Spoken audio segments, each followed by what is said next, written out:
ng hasyenda matapos ang pag-uusap nila ni Roy. Nadatnan niyang mga kapatid doon. Kuya, bakit ang tagal mo kanina ka pa namin hinihintay ah? Nakangiting bati ni Kyle sa kanya. Nakaakbay kay Lexi. Hi kuya, bati na nakangiting hipag. Nginitian niyang hipag at bumaling sa mga kapatid. May inaayos lang ako saglit, kanina pa kayo? Tanong niya sa mga ito. Kami ni Miggy kahapon pa, weekend ni DJ. Kuya, nagdala ko ng new collections of wines from Heavens. Tinuro naman ni Miggy ang box ng wine sa likuran niya. Wow, that's good. Tinapik niya ang balikat ni Miggy at DJ at binalingan si Essex na abala sa pagtitext. And you, young man, wika niya rito. Halos kararating ko lang din. Kuya, si Ezekiel ang nauna sa amin, wika ni Essex. Sumaludo ito sa kanya. Pagkarinig ng pangalan ni Ezekiel ay hinanap niyang tingin ng kapatid. Itatanong niya sana kung nasan ito nang tumili si Drea. Tito Brandon! Patakbong sumalubong sa kanya si Drea. Hello Francis! Bati niya ni Drea sa kanya. At binuhat ito niya. I'm good tito. Mommy's tummy is getting big. The baby kicked Dre this morning. Umagikik na kwento nito. Really? Nakangiting wika niya. Hinahanap ng mata niya ang asawa. Nag-report si Austin sa kanya na sa hasyenda na ito. Hello beautiful ladies. Bati niya sa mama at abuela niya. Ibinaba niya si Drea. Hola iho. What took you so long? Kanina ka pa namin hinaantay. Bumeso ang dalawa sa kanya. May inaayos lang po ako. Magiging busy na po kasi pagpasok ko sa Kapitolyo. Nakangiting wika niya. Donde está mi esposa, mama? Tanong niya sa ina. Where's my wife? Ella está con Dre horneando. Sagot sa kanya. She is with Dre making baking. Gracias, mama. Pupuntahan ko muna ang asawa ko. Grandma, paalam niyo sa mga ito. Tinungo niya ang kitchen. Dinig niya ang paghigikik ni Dre at ang masayang tawa ng asawa. Napangiti siya. Napatigil siya sa akmang pagpasok na marinig na magsalita ang kapatid niya. That's enough, Dre. Ginawa mo na kaming espasol. Tumatawa ang wika nito. What's happening here? Madilim ang mukhang wika niya. Tito? Brian? Sabay na wika ni Dre at ni Bianca. Walang kibo naman si Ezekiel. Hay, pasensya na, puro harina ako. Si Dre kasi pinagtripan kami ni Xavier. Ezekiel, anito. I need to clean up. Labas na ako kuya. Let's go Dre. Bianca, paalam nito sa kanya habang hawak si Ezekiel. Ni Ezekiel ang kamay ni Dre. Bye Tito Brian. Bye my queen. Tumatawang paalam nito sa kanilang mag-asawa. Bye Dre. See you later kiddo. Wika niya. Hinagka ni Bianca ang pisngin nito at kinahagikik ng bata. Tinanguan niya ang kapatid. Nang makalabas ang mga ito, ay kinabig niya ang asawa na mahigpit. He misses her. Parang ang tagal nilang di nagkita. Brian, bakit? Nag-aalalang tanong nito at hinaplos ang kanyang pisngi. Hinawakan niya ang kamay nito. Nasa pisngi niya at dinala sa kanyang mga labi. Nothing, mi querida. I just miss you so much. Mahinang bulong niya at buong pagsuyo niyang inangkin ang mga labi ng asawa. Habol ang hiningang mahigpit niyang muling niyakap si Bianca at masuyong hinagkan ang ulo nito. Don't leave me, mi querida. Mahinang bulong niya sa asawa. Hindi ako mawawala, Brian. Masuyong tugon nito sa kanya. He is always in control and he knew that as of that moment, his wife can break him into pieces.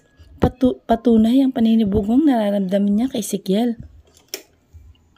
Bianca is holding his heart. He will not let anyone hurt her or take her away from him. Bianca is only his. Matapos ang mainit na sandali na pinagsaluhan nilang mag-asawa, ay mahigpit niyang niyakap si Bianca. Nakatulog na ito sa pagod pero siya ay di dalawin ng antok. Naalala niyang naging pag-uusap sa pagitan ng mga magulang kasamang lolo at lola niya. Papa, kilala na ba ninyo ang asawa ko bago ko pa man siya ipakilala sa inyo? Tanong ni Brian sa ama pagkapasok niya sa library na ikinagulat nito. Leandro, kailangan malaman ng anak mo. Singit ng kanyang mama na ikinakakunot ng noo niya. Anong kailangan kong malaman, mama, papa? Seryosong tanong niya. Palipat-lipat ang kanyang tingin sa mga magulang. Nagbuga ito ng hangin at diretsyong tumingin sa mga mata nito. Maupo ka, iho, utos nito sa kanya. Umupo siya sa katapat nitong pang-isahang sopa. Leandro, ako ang mapapaliwanag sa anak mo.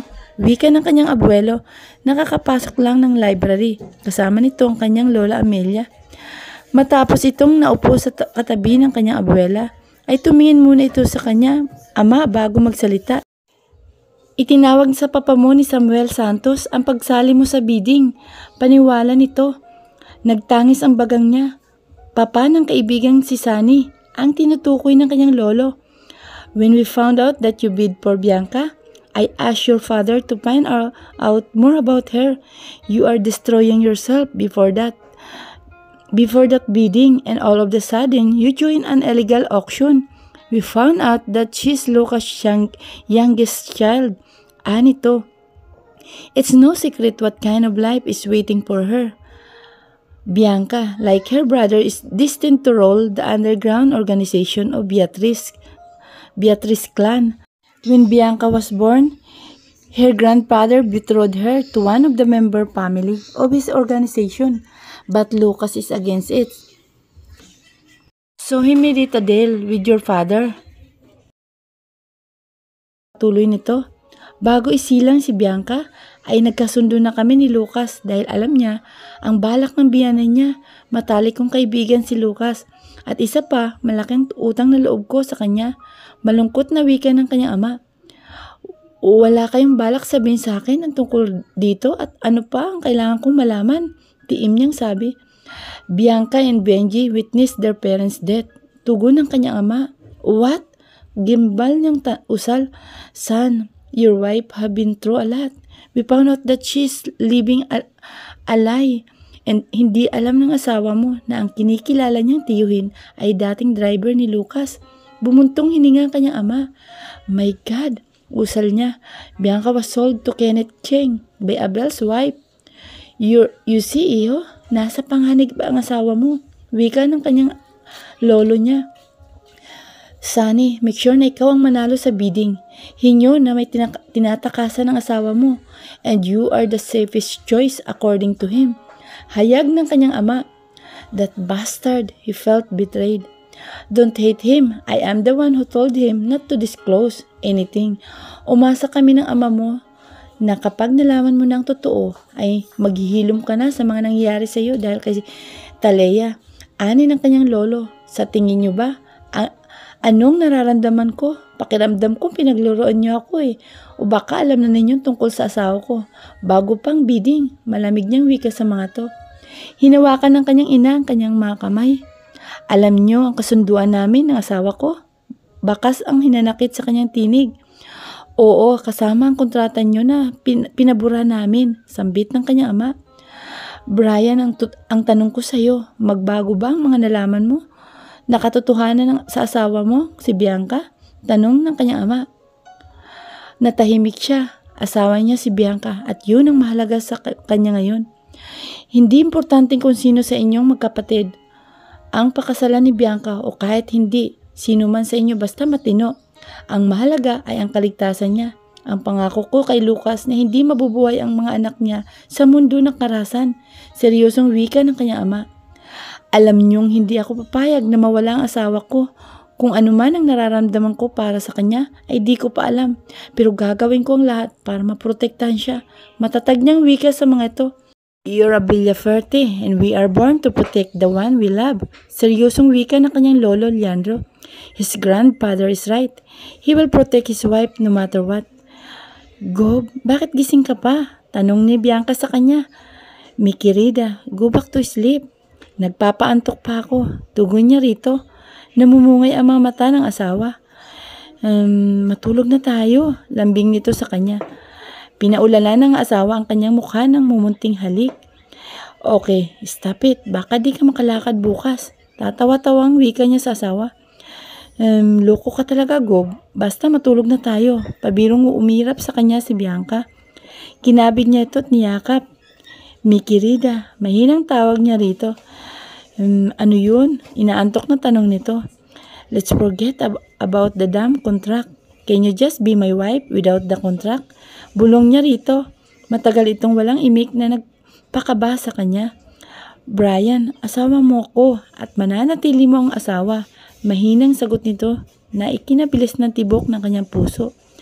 Gob, nais ko lang maging masaya ka. Mananatili ako sa piling mo hanggang sa kailangan mo ako. Seryosong nakatitig ito sa mga mata niya. Masuyo niyang hinagkan ang ulo nito. He's speechless. Tumatago sa kaibuturan niya ang sinabi nito. Danita? Tawag dito kay Danita. Nilingon nito ang tumawag. O Tess, anong balita? Tagal mong nawala ah. Pilit tinatago ni Danita ang kabang nararamdaman. O tanong ko lang sana sa'yo kung may balita ka kay Bianca. Pinalungkot ni Tess ang mukha. Wala simula nang huli tayo magkita sa libing ng Chong Abil niya, ay bigla kang nawala, ay di ko nakita pa si Bianca. Kinakabang wika ni Danita. Nag-aalala na kasi ako, baka kung ano nang nangyari sa kanya. Nag-aalalang wika ni Tess. Natanong mo na ba kila Janice? Wika ni Danita. Wala din sila Lumikot ang mga mata ni Tess. Hindi nakaligtas kay Danita ito. Nako, nasaan na ba yun? Anya kay Tess. Hitong number ko, tawagan mo ko, baka mapadaan si Bianca dito. Inabot ni Tess kay Danita ang papel na may nakasulat na cellphone number. Sige, balitahan mo din ako ha, aniya. Sige girl, bumeso ito sa kanya at tipid ang ngiti niya dito. Tinanaw ni Danita ang papalayong bolto ni Tess. Traidor ka Tess, wala kang malalaman mula sa akin. Sana ligtas si Bianca. Bulong niya sa sarili. Salamat, wika ni Sunny sa kanya. Salamat din boss, anya, para makasigurado tayo na ayos ko na ang mga papel mo. Sa Macau ka na madidistino, malamig na wika nito. Salamat po, si Bianca po. Nauutal niyang tanong. Mas magandang wala kang alam. Good luck and don't look back. Tinanguan siya ni Bosani at sumakay sa sasakyan nito. Sinabi niya kay Bosani ang narinig niyang usapan ni Tess at Norman tungkol kay Bianca, kaya nalaman niyang babae ni Mr. Cheng si Tess. Hiling niya na sana magkita pa sila ng kaibigan. Abala si Bianca sa pagtulong sa mga staff ni Brian para sa magaganap na isang linggong gabi ng lalawigan. Nako ma'am, sayang di kami kasama sa mga magtatanghal. Exciting pa naman ang mga papremyo. Wika ni Lorna ang pinakakalog sa grupo. Sayang talaga, sabay-sabay naman na wika ng iba. Huwag kayong mag-alala, di ba may munti tayong kasayahan na magaganap pagkatapos ng event? Paalala niya sa mga ito. Nagsuggest siya sa asawa na bigyan ng hiwalay na regalo ang mga staff nito. Sila lang ni Brian ang nakakaalam kahit si Louie ay walang ideya sa plano nilang mag-asawa. Ma'am Bianca, pinasusundo na pala kayo ni Gob. Ni Aaron, matapos niyang mailigpit ang gamit ay nakangiting nagpaalam siya sa mga staff. Kikitain niya si Brian sa Heavens. Nasa campaign meeting kasi ang asawa. Brian, hindi maaring hindi natin formal na ipakilala ang asawa mo. Wika ni Attorney Ramos sa kanya. I don't mind, just make sure there will be no videos or photos. I want my wife to live a private life, separate from my political life. Mariing wika niya. Kanina pa siya naiinis kay Attorney Ramos. Pinipilit nito na kung hindi harap ang asawa niya sa media ay obligado siyang pabulaanan ang kanyang muling pag-aasawa. Hell no, he will never deny his wife. Bakit hindi na lang kumuha tayo ng mga magpapanggap na asawa mo for a show? Suggest ni Ingrid, ang assistant ni Attorney Ramos, na siya ding anak nito. At sino ang isasuggest mo, ikaw? Inirapan ito ni Attorney Lopez. Kanina pa, nagbabangayan ang dalawang babae. My answer is no. Madiing wika niya. I will introduce my wife to my constituents when we're in my own way. I don't need anyone to pose as my wife. Natahimik ang lahat. Maya-maya ay bumulong si Louie sa kanya. Gob, nag-text na po si Austin. Kararating lang po nila ma'am. Mahinang wika nito. Let's finalize tomorrow ang mga area na uunahin natin. Good day everyone. May finalidad sa kanyang tinig. Tumayo siya at hindi niya pinansin ang pagtawag ni Attorney Ramos dahil baka masapak niya ito. Chill, Gob. Nakangiting wika ni Louie sa kanya. Nasa loob na sila ng elevator. I want the privacy of my wife. Is that hard? Buntong hiningang wika niya rito. It's politics, Gob. You're a public figure, kaya di maiwasan, sagot nito sa kanya. Dapat talaga di muna kami umuwi. Entitled naman ako magbakasyon. Naiinis na usal niya. Relax, Gob. Natatawang wika nito. I need my wife. Usal niya nang ikinatawa ni Louie. Mi querida. Masuyong wika niya nang madata ng asawang busy sa pagsusulat. Hinagkan niya ang mga labi nito. Pinareserve niya ang buong restoran. Nakakalat din ang security details na pinadala ni Roy. Hi, namumulang bati nito sa kanya. How is your day? And what are you writing? Kinuha niya ang mga kamay ng asawa at hinagkan. Nag-enjoy ako, masaya. Kakwentuhan ang mga staff mo. Tugon nito. Nirequest ko to kanina kay Louie. Pangalan at habis ng mga staff mo, pati ng campaign team. Para naman makabili tayo ng Christmas gift. Paliwanag dito sa kanya. Basta wag kang masyadong magpapagod, okay? Masuyo niyang hinawi ang buhok nito na kumawala sa pagkakatali. Kaya ko po, Gob. Huwag kang mag-alala. Assure ni Bianca sa kanya. Baka sa mukha ng asawa ang saya. She is beaming. Brian, nagtataka lang ako. Bakit kailangan hindi na ako pumasok next month? Tanong ni Bianca sa kanya. Kakatapos lang iserve ang dessert nila. Mi querida, it's for your safety. Alam mo naman na election season. Half true na, sagot niya rito. Hindi na niya ipinatuloy ang pagpasok ng asawa sa university. Magkakaroon ito ng private instructors para sa art lessons nito. Kailangan makasigurado siya para sa kaligtasan ng asawa. Okay lang sa akin, pwedeng mag-request. Nakangiting wika nito sa kanya.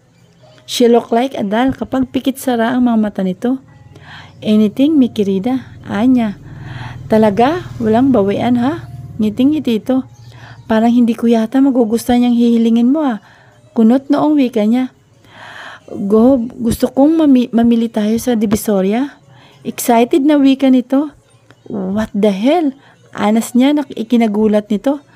Damn, I'm sorry mi querida. Hinging paumanhin niya. Nagulat lang ako. Nilapitan niya ito at niyakap.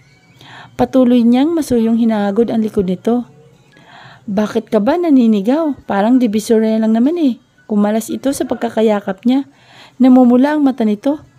Napahawak siya sa batok niya. Mi querida, okay pahayag na ako. Pero dapat kasama ako. Wika niya rito. Nagliwanag ang mukha ng asawa niya sa todong ngiti uli pero sumisinghot. Naiiling na lang si Brian. Her childish side is so cute. Sa Sabado, sama natin si Louie at si Ann. Masayang wika nito sa natinanguan niya. Mahigpit siyang niyakap na asawa. Salamat, Gob. Sabay halik sa mga labi niya. Dapat may premyo ako mamaya. Nakangising wika niya. Oo, Gob, mamaya. Namumulang bulong nito sa kanya na ikinahalakhak niya. Siguradong aasa rin siya ng mga kapatid kapag nalaman ng mga yun na pupunta siya ng Divisoria. Nang malaman ni Lexie at Sophia na pupunta siya ng Divisoria, hindi nagpapigil ang dalawa. Kaya ang nangyari kasama pati si Eva, Nathan, Luke at si Kyle. Hindi naman maipinta mukha ni Bianca. Pinasuot siya ng asawa ng wig at walang gradong salamin sa mata. Naka-jeans at long sleeves shirt siya at pinasuot din siya ng bull cap. You look so beautiful, wika ni Brian sa kanya. Ako ba'y binubola mo, Gob? Mukha akong ewan. Makatitong wig ang init sa ulo. Nakasimangot niyang reklamo sa asawa. Mamili ka, Divisoria, o iutos ko na lang ang pamimili. Seryosong wika nito, pero may pigil ng ngiti sa mga labi. Oo na po, isusuot ko na nga eh. Sumusukong wika niya. Good girl, nakangising wika nito. At inirapan niya ang asawa na ikinatawa lang nito. Kuya, where's Bianca? Tanong ni Sophia kay Brian nang makalabas na sila ng room nila. Sinamaan niya ng tingin ang asawa. Sinasabi na nga ba't parang siyang iwan? I'm here, mahina niyang wika. Oh my, this is so good. Hindi kita nakilala, nakangiting wika ni Sophia. Look, kuha mo din ako ng wig, gusto kong maiksi. Natatawa sila nang masamid si Luke. Naging masaya ang pamimili nila. Tuwang-tuwang tatlong babae. Dinala niya mga ito sa mga pwesto na alam niyang magaganda at mura. Asar na asar naman ang mga kasama nila dahil nagbukhang kargador. Kahit na simple lang ang suot na mga ito, ay di naman mahiwalayan ang tingin ng mga kababaihan. Niyaya niya ang mga kasama na pumunta sa bilihan ng mga towels nang matigilan siya. Mickey Rida, tawag sa kanya ni Brian, nag-aalala ang mukha nito. Brian, balik na tayo please. Pakiusap niya sa asawa. Tumango ito at suminyas sa mga kasama nila. Walang kibuan na mabilis nilang nilisan ang lugar. Nanginginig siya sa takot. Sino kayang nakita ni Bianca at bakit gano'n na lamang ang takot niya? Atin pong aalimin sa susunod na kabanata. Please like and share and subscribe.